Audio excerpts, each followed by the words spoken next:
Do you want to attract rich men, rich women that will spend the last cash on you? Do you want to be in that kind of situation where people constantly spend heavily on you?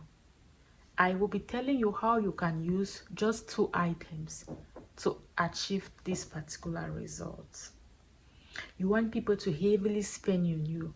You realize that there are some people in a relationship or in their marriages, their husband don't have time for them, but out there they're spending heavily on others, always giving out. And when they're giving out, people think maybe the wife inside is really enjoying, but the wife inside is really going through a lot of things. People do a lot of things that you will not imagine. Okay, so today I will tell you how you can use 2 items to make a man or a woman spend heavily on you without thinking of any consequences, or without even minding if you are going to lie down with him or her, or you are going to abandon him or her. It doesn't matter. They just want to make you happy, satisfy you, give you all the things you want. Now, first thing I want you to get is going to be sun. Yes, every single person work on sun. You want rich men and rich women to spend their last money on you. You want them to constantly spend on you heavily. This particular recipe, you will not attract any kind of person towards because you've said you want to attract rich men and women in your life, people that are heavily loaded.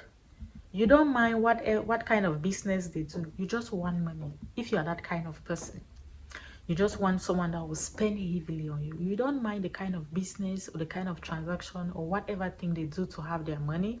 Then you can do this particular recipe. If all you care about is just to get someone that is very wealthy to spend on you and for you to get money from them, then you can go about and do this particular recipe. Okay, get sun. Every human being works on sun. There is sun everywhere, in the sea, desert, anywhere you are, you will always see sun. No matter how high a bird might fly, surely they will land on sun one day. Now you've gotten that sun. The next thing I want you to get is going to be salt. Every single human being on this earth has eaten salt. Even if someone isn't eating salt anymore, there was a time they ate salt. Now get sun, a handful of sun, tablespoon of salt. Mix the sun and the salt together. When you mix sun and salt together, you can no longer separate it. Even when the salt melts in the sun is going to be salty. As the person has worked on sun and the person has eaten salt, they are going to connect to you. Go out of your house, sprinkle the sun and the salt on the ground.